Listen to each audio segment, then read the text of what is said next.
सभी भाइयों को राम राम। दोस्तों, आज बैठे थे गिर गाय के फार्म के ऊपर। तो आप भी यदि गिर नस्ल का फार्म करना चाहते हैं तो कैसे शुरू करें, कितनी गाय लेकर आएं, गायों की नस्ल का सिलेक्शन कैसे करें, चुनाव कैसे करें, और सभी का फोकस ये होता है कि दूध बेचकर कमाई होती थी। इस फार्म पर जिस पर हम बैठे हैं लगभग 40 के आसपास गाय हैं, तो इनका अपना ही एक अलग अनुभव है। तो वो भी सारी बातें इस वीडियो में जानने समझने को मिलेंगी। तो चलिए दोस्तों, वीडियो शुरू करते हैं। आप देख रहे फार्मिंग गुरुजी यूट्यूब चैनल और मैं हूं आपका दोस्त सुरजीत सिंह। कुलदीप जी नमस्कार। नमस्कार गुरु जी। कुलदीप जी, सबसे पहले तो आप हमारे दर्शकों को, नाम तो मैंने बता दिया, एक बार अपना एड्रेस और लोकेशन बताइए। उसके बाद आपकी इस गायों की जो यात्रा रही है, जो आपने ये गोपालन किया, उसके बारे में पूछूंगा। जी सर। पहले तो फार्मिंग गुरु जी के चैनल के ऊपर पहले तो सब के आपके दर्शकों को मेरी राम राम जी। ठीक है जी। मेरा गांव नड़ोई, तहसील सिवानी, जिला भिवानी। गांव नड़ोई, तहसील सिवानी, जिला भिवानी। जिला भिवानी, राज्य हरियाणा। राज्य हरियाणा जी। तो कुलदीप जी, सबसे पहले तो ये बताओ कि अपने पास अभी कितना गोवंश है? अपने पास 40-42 के करीब। 40-42 के आसपास गिर नस्ल की गाय हाँ है। जी। तो लगभग कितने साल से आप इस काम को कर रहे हो? इस काम को करीबन हो गए जी, कंटिन्यू तो अभी 6 साल के करीब होने गई जी। 6 साल के हाँ, आसपास उससे हो गए। पहले गाय उससे पहले का रखा हूँ। अच्छा, गाय उससे पहले के ले रहे हो आप? गाय उससे पहले। तो अभी बात ये करूंगा कि अभी 40-42 है, तो 6 साल पहले आपने कितनी गायों से शुरू किया है काम? पहले 6 साल पहले मैंने गायों का काम शुरू करा जी। उस टाइम पर 3 गाय लेके आया था, नीचे 3 बछड़ी थी। अच्छा अच्छा। ठीक है जी, उनसे शुरू करा। हम्म फिर उसके बाद में गाय की एआई करने की यहाँ पर दिक्कत आई जी। हम्म। तो फिर मैं नंदी लेके आया। उस टाइम पर 5 मैं गाय और लेके आया था। अच्छा, पहले आप 3 लेके आए, हाँ जी। उन फिर जब तीनों वो 3 गाभिन होने के नजदीक आई तो फिर आप नंदी लेके आए। नंदी लेके आए। एआई पे नहीं गए आप? हाँ, एआई पर गए थे जिले एआई, लेकिन गिरने कम माना। ठीक है जी। और अब तो एआई भी ठीक है, डॉक्टर यहाँ करने लगे। शुरू में किसी की प्रैक्टिस नहीं होती है जी, अलग नस्ल की होती है। इसका थोड़ा हॉर्न लंबा होता है और गायों की बजाय। तो फिर नंदी लेके आए जी। नंदी का मैंने चुनाव अच्छा समझा। एआई चलो करवा तो लें जी, लोग आजकल पता नहीं सीमन जो भरते हैं, कौन से भरते हैं, और उसके ऊपर किसी का नाम होता है जी। तो उस पर ये कौन था, आगे फिर ब्रीड का काम करना था। तो ब्रीड का काम करेंगे तो फिर नंदी का ही चयन करना पड़ेगा जी। तो नंदी का चयन कर लिया। उसके बाद में नंदी फिर मैं कन्हैया बुल लेके आया था जी। और अब जो कन्हैया बुल की बछड़ी है उनके ऊपर ही अपना रुद्र बुल है, ये यूज कर रहे हैं जी। तो यहाँ पे जो बुल के नाम ले रहे हैं नए व्यक्ति के लिए, आपने तो ऐसे नाम ले दिया जैसे विशेष है, कन्हैया, रुद्र। हाँ, विशेष है जी। तो बुल आपने वैसे ही कहीं से खरीद लिया या सेलेक्ट करके लेके आए? और सेलेक्ट करके लेके आए तो उसके पीछे वजह क्या थी? बुल पहले जो सिलेक्शन, पूरा बुल का सिलेक्शन करा जी। उससे पहले इसका पूरा माँ बाप का रिकॉर्ड देखा है, फिर इसका दादा दादी का रिकॉर्ड देखा है, इसका नाना नानी का रिकॉर्ड देखा है, पिछली इनकी 6 से 7 पीढ़ियों का रिकॉर्ड देख के फिर उसके बाद में उस बुल को सिलेक्शन किया हुआ। तो बुल सिलेक्शन से क्या फायदा हुआ फिर आपको? बुल सिलेक्शन से फायदा यही है जी, बुल अच्छा है, दूध की लाइन का बुल है, जिसमें दूध होगा ज़्यादा, जिसकी बनावट, शरीर की बॉडी फिटनेस होगी, तो वो गाय एक तो जल्दी बूढ़ी नहीं होगी, एक उसकी क्वालिटी बढ़िया होगी। तो उसकी जो बॉडी जितनी बढ़िया होगी तो उतना ही बढ़िया उनका दूध आएगा जी। तो जिस गाय की बॉडी नहीं बढ़िया होगी तो उसका दूध कहाँ से आएगा?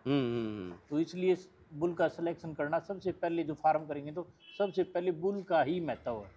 अच्छा अच्छा। बुल के ऊपर ही पूरा फार्म होगा। चाहे कौन सी भी गाय का हो, गिर का हो, कौन सी भी जो अपनी देसी गाय हाँ, है, थार पार कर हाँ, साहिवाल राठी चाहे कोई भैंस भी हो, हो, कोई भी हो, सबका पहले बुल का ही सिलेक्शन करना पड़ेगा। बुल का सिलेक्शन इसलिए करना पड़ेगा जी, पहले हमारे बुजुर्ग गांव में घूमते थे, पहले यूँ बताते थे भाई यो पोता फलाना का आगे देख के नक्शा उससे बता देते। तो इसलिए हमें पहले बुल का सिलेक्शन करना पड़ेगा।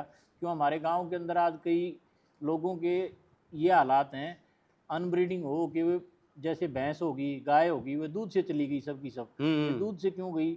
एक बुल एक गांव में आ गया, तो जब तक वो देवलोक नहीं गया, हाँ, जब तक वो करता ही रहा, वो उसी को अपना भाण बेटी के साथ, वो सारों के साथ करता रहा, तो उसमें उसकी ब्यूटी तो आ गई, इनब्रीडिंग होगी। हाँ, इनब्रीडिंग होने के कारण उसमें दूध की लाइन गई। जो आगे के बच्चे आएंगे, हम भी हमारी औलाद के लिए देखते हैं, तो भविष्य तो उसी का औलाद। तो अब उसके बाद और पूछता हूँ, आपने बुल एक ले लिया, 5 गाय ले लिया, आपके पास 8 गाय होगी मेरे हिसाब से, और बछड़ी थी 11 गाय होगी। 11 होगी। हाँ, 3 बछड़ी, 3 8 करके 11 होगी जी। तो अब उसके बाद फिर और गाय लेके आए कि अपनी यहीं से गायों को अपनी गाय अपनी तैयार होगी। अपनी तैयार होती गई, अपनी तैयार होती। अपनी ब्रीड आती गई। हाँ, 8 साल पहले 3 थी, उसके बाद में फिर वो 5 और आ गई थी, फिर अपनी ही ब्रीड आती गई। अब ये पूछने से पहले कि आप दूध सेल करते हो या घी सेल करते हो, मैं एक आपसे अनुभव के हिसाब से जानना चाहूंगा कि आपका गिर का अनुभव, तो गिर गाय का फार्म बनाने में फायदा है या नुकसान है आपके हिसाब से? मेरे हिसाब से तो देखो जी, किसी चीज़ का हम पूरा गणित के हिसाब से काम करेंगे तो नुकसान नहीं है। नुकसान नहीं है। नहीं है। अगर हम पहले फार्म कर लिया, जैसे मेरा अब 40 गाय का है, तो इसको न तो हम बड़ा कह सकते हैं, न हम छोटा फार्म कह सकते हैं जी। बिल्कुल। ठीक है जी। तो इसका हमें अभी तो प्रोडक्ट पर ही रहना चाहिए। पहला आदमी का प्रोडक्ट होगा तो उसकी मार्केटिंग हो जाएगी, मार्केटिंग अच्छी करनी आनी चाहिए, तो उसका प्रोडक्ट होगा तो वो, फिर हम ब्रीड का काम कर रहे हैं, तो जो दूध बेचेगा तो ब्रीड का काम नहीं कर सकता जी। अच्छा, फिर वो क्यों, दूध उसका कभी कम हो जाएगा तो ग्राहक को देगा, तो बच्चे को दूध नहीं देगा, तो बच्चे मतलब को दूध नहीं देगा तो ग्रोथ नहीं होगी। मतलब आप टॉपिक को दूसरी जगह ले गए, आपके हिसाब से कोई नुकसान नहीं है? नहीं, नुकसान नहीं। तो आप कैसे करते हो, इनका दूध बेचते हो या आप प्रोडक्ट पर आ गए, तो प्रोडक्ट आप क्या बेचते हो? मैं तो अभी बस एक घी बना रहा हूँ। दूध नहीं बेचते? दूध नहीं बेचता। बिल्कुल भी नहीं, एक बूंद नहीं बेचते। एक भी बूंद दूध नहीं बेचते? अभी तक सारे दूध का घी बनाते हो? सारे दूध का घी बनाते हैं। तो ये घी वाला मॉडल, और आप बताओ कि ये तो फिर, क्योंकि जो भी गाय लेके आता है, भैंस लेके आता है, उसके दिमाग में ये रहता है कि मेरा दूध अच्छी कीमत पर बिक जाए, हाँ जी, और मेरा फार्म चल जाएगा। और आप तो बोल रहे हो कि एक बूंद ही नहीं बेचता। तो दूध बेचने में या घी बेचने में आपके हिसाब से फायदा है, दूध नहीं बेचने में हाँ जी, और घी बेचने में फायदा है, कैसे, थोड़ा सा बताओ एक बार। घी बेचने में तो इसलिए मैं ये मान रहा हूँ, देखो जी, दूध बेचेंगे तो दूध तो टाइम टू टाइम दे के आना पड़ेगा। ठीक है जी। और अगर हमारे पास अच्छी बछड़ी, हमारे जो हम बुल 10, 11, 12 लाख का जो बुल लेके आते हैं, तो उस बुल की जो बछड़ी आई है, तो बछड़ी कम से कम 1.5 से 2 लाख की बछड़ी मानते हैं उसको। लेकिन हम उसको खिलाने पिलाने में ही उसके ऊपर हम कंजूसी कर लेंगे, तो वो ही बछड़ी 2 लाख वाली 50,000 में भी रुड़ती घूमेगी। क्यों? छोटी होगी, उस टाइम पर उसको ग्रोथ नहीं होगी तो उसका बॉडी नहीं बनेगी, तो अपने आप कमजोर होगी। और ग्रोथ इसलिए नहीं हुई क्योंकि उसको दूध नहीं मिला। तो इसलिए दूध का बेचने का मैंने कोई काम नहीं किया, इसलिए मैंने घी का काम किया। दूध बेचना कोई बुरी बात भी नहीं है बड़े फार्म के लिए। देखो, गाय को पालने के लिए आदमी को कुछ ना कुछ कहाँ से पैसे निकालने पड़ेंगे। तो मैंने तो पहले महत्व दिया ब्रीड को जी। ब्रीड के बाद में फिर मैंने महत्व दिया प्रोडक्ट को। प्रोडक्ट के बाद में फिर मैंने गाय का, मेरे को अभी गोबर मिल गया, तो मैं उससे मैं खेती करता हूँ। तो मैं अभी आपको दिखा भी दूंगा। अब मेरी गेहूँ है, तो मेरी गेहूँ यहाँ फार्म से मैं 5,000 रुपये कुंटल बेच रहा हूँ। अच्छा। कोरियर चार्ज अगलों का लग रहा है।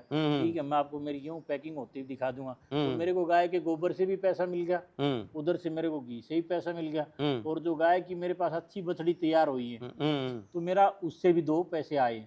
तो इसलिए मेरा घाटे का सौदा नहीं है। फिर गाय में दिक्कत एक आती है, जो बछड़े आते हैं तो बछड़ों को हमें देना पड़ता है कहीं ना कहीं।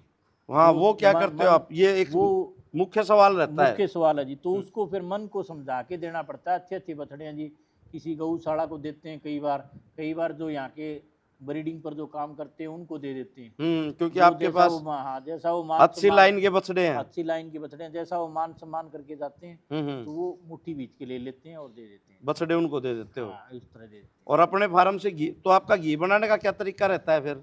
घी तो जी, दोस्तों, इस वीडियो को किसी भी सूरत में आप इस एंगल से ना देखें कि ये वीडियो केवल घी बेचने के लिए बनाई। ये वीडियो जिन भाइयों को घी चाहिए उसके लिए भी बनाई है, और ये फार्म पर अपना जो काम करते हैं उसके लिए बनाई। कुलदीप जी, घी कैसे बनाते हो आप? क्योंकि घी बनाने के भी कई सारे तरीके हैं, आपको भी पता है, मुझे भी पता है। बिल्कुल जी, बिल्कुल। आपका जो तरीका वो बताओ प्लीज एक बार। हम तो जी अपना दूध यहाँ से निकाल के घर पर लेके जाते हैं जी। ठीक है। कढ़ावनी में अपना गर्म कर लिया जी। गर्म करने के बाद में उसको बिलोना में डाल देंगे, फिर अपना जामन लगाया, उसको जमाया, दही बन गया। दही के बनने के बाद में अपना मशीन से बिलोते हैं, जिसको हाथ से नहीं बिलोया जाता इतना दूध जी, चाहे कोई कुछ भी कह दो, हम तो मशीन से बिलोते हैं। मशीन से बिलो के उसको, ठीक है जी, फिर उसको मक्खन लिकड़ा, मक्खन को गर्म करके फिर उसको करते हैं।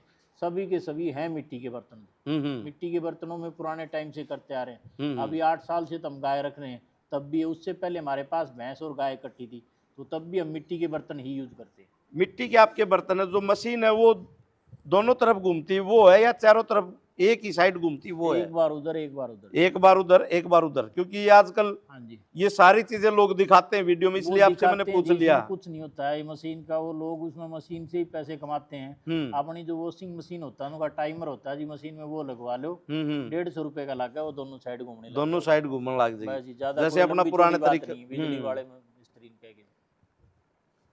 तो आपका अच्छा अनुभव है, मतलब इसमें नुकसान की कोई बात नहीं है, यदि आप दूध, मेरे तो नुकसान नहीं है जी, नुकसान नहीं है, और आप दूध भी नहीं बेचते हो, दूध भी नहीं बेचता हूँ। तो घी फिर कुलदीप जी किस, जैसे आपने गेहूं बता दिया 5,000 रुपए क्विंटल आपका गेहूं है, हाँ जी, और ऑर्गेनिक गेहूं है, हाँ गाय गिर आधारित गाय खेती, के गाय आधारित खेती गिर करते के, हो आप, हाँ जी, इसी के गोबर से किसी भी तरह का केमिकल नहीं डालते अपने नहीं खेत नहीं में, डालते हैं। तो ये भी एक अच्छी बात है। तो जो भाई गेहूं लेना चाहे कोई, या आपके घी का क्या भाव रहता है, और जो कोई कांटेक्ट करे तो आपसे कैसे करे, वो और बताइए प्लीज एक बार। जो मेरे फार्म से आगे लेके जाओगे उसको तो 2,500 रुपये दूंगा जी, घी, हाँ जी, ठीक है, जो कोरियर करवाता है ऑल इंडिया उसके लिए 3,000 रुपये जी, 2,500 रुपये लीटर या किलो? वो कांच का जार होगा जी, उसमें 980 ग्राम आवा जी घी, अच्छा तो अच्छा, उतना है जी, वो 20 ग्राम 1 किलो से कम रहा है, तो हम्म, उसका कांच के जार में वो ही दूंगा जी, उसमें आप लीटर मान लो चाहे किलो मान लो जी, उसी में यहाँ के जो लेके जाओ उसको 2,500 रुपये, और जो ऑल इंडिया कोरियर के साथ उसको 3,000 रुपये। कुलदीप जी लास्ट में अपना एड्रेस और कांटेक्ट नंबर दोबारा और बता दीजिए। मेरा गांव नड़ोई, तहसील छुआनी, जिला भिवानी जी, राज्य और हरियाणा। राज्य हरियाणा। मेरा नंबर 98 130 37 868 98 130 37 868। तो दोस्तों इस प्रकार आप कुलदीप जी का 6 साल का अनुभव और 40 से 42 गिर नस्ल की देसी गौ माता इनके पास है, और काम करने का अपना एक अलग ही ढंग है कि दूध की एक भी बूंद नहीं बेचते हैं, बल्कि दूध का घी बनाकर बेचते हैं, और जो गाय से गोबर निकलता है उससे गो आधारित खेती करके गेहूं और अन्य जितनी भी सीजनेबल फसलें हैं फसल वो लगाते हैं। लगभग उन फसलों का उत्पादन करते हैं, और उनको भी शुद्ध रूप में ठीक दाम पर बेचते हैं। तो यह वीडियो आपको कैसी लगी कमेंट करके जरूर बताइएगा, और जो भाई बहन पहली बार इस चैनल की वीडियो देख रहे हैं सब्सक्राइब कर लें, ताकि आने वाली वीडियो का नोटिफिकेशन आप तक पहुंचता रहे। अपनी वाणी को विराम देता हूं, धन्यवाद। जय हिंद, जय जवान, जय किसान। कुलदीप जी आपका बहुत बहुत धन्यवाद।